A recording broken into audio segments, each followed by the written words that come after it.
जय गुरु गोरखनाथ।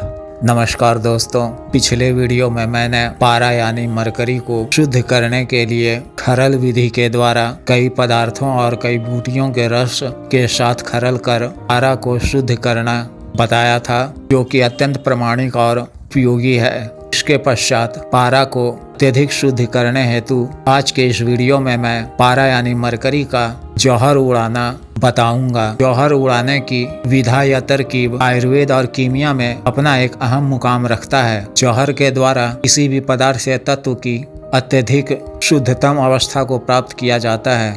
अतः आयुर्वेद और कीमिया में निश्चित सफलता के लिए जौहर उड़ाने की कला में निपुण होना आवश्यक है। जौहर उड़ाने के लिए किसी भी पदार्थ या तत्व को बारीक चूर्ण या पाउडर का रूप देकर उसे किसी मिट्टी के रोगनी हांडी में रखा जाता है। उसके पश्चात उसके मुंह के ऊपर उल्टा दूसरा रोगनी हांडी को रख कर दोनों हांडी के लब को मुल्तानी मिट्टी इत्यादि की सहायता से बंद कर दिया जाता है। चीनी मिट्टी के 2 बड़े प्यालों में भी आप इसी तरह जौहर उड़ाने के लिए पदार्थ या तत्व के मिश्रण पाउडर को रख सकते हैं। पारा चूंकि एक लिक्विड मेटल है यानी तरल पदार्थ है, अतः इसे शुद्ध करने के लिए इसका जौहर उड़ाने के लिए 100 ग्राम पारा में 8 ग्राम त्रिफला का पाउडर, त्रिफला यानी आंवला, हरड़ और बहेड़ा के चूर्ण के मिश्रण को कहा जाता है, जो आपको पंसार के यहाँ आसानी से प्राप्त हो सकता है।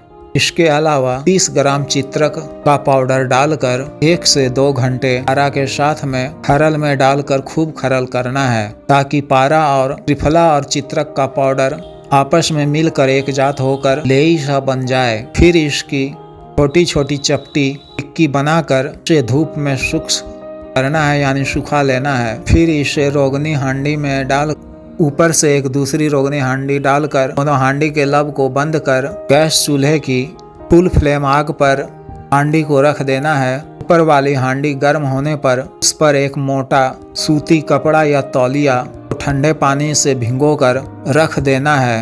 हांडी के ऊपर रखे गीला कपड़ा या तौलिया का पानी जब भी सूखने को हो जाए तो उसे फिर ठंडे पानी से भिगो देना है। इस तरह फुल फ्लेम गैस चूल्हे की आग पर 6 से 8 घंटे तक उस हांडी को रहने देना है। फिर गैस चूल्हे की आग को बंद कर हांडी ठंडा होने पर ऊपर वाली हांडी को सावधानी से हटाना है और उस हांडी के अंदर में सतह पर जो कुछ भी हो उसे खुरच कर सावधानी पूर्वक किसी प्लास्टिक के बड़े बर्तन में उड़ेल देना है, क्योंकि पारा का सारा जौहर उड़कर अपने सूक्ष्मतम रूप में हांडी की सतह पे जम जाता है। अब इसे किसी खरल में डालकर थोड़ी देर खरल करने पर जौहर उड़ा शुद्धतम पारा अपने लिक्विड अवस्था में आपको खरल में प्राप्त होगा।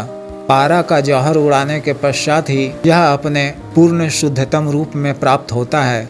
इस तरह प्राप्त विशुद्ध पारा का उपयोग ही आयुर्वेद में विभिन्न प्रकार की औषधि निर्माण में किया जाता है और कीमिया के कामों में भी सफलता इस तरह के विशुद्ध पारा से ही प्राप्त होती है। कीमिया में निश्चित सफलता प्राप्त करने और नियमित तौर पर निश्चित रूप से गोल्ड और सिल्वर निर्माण की आवश्यक जानकारी प्राप्त करने हेतु दिए गए व्हाट्सएप नंबर पर संपर्क करें। आदेश।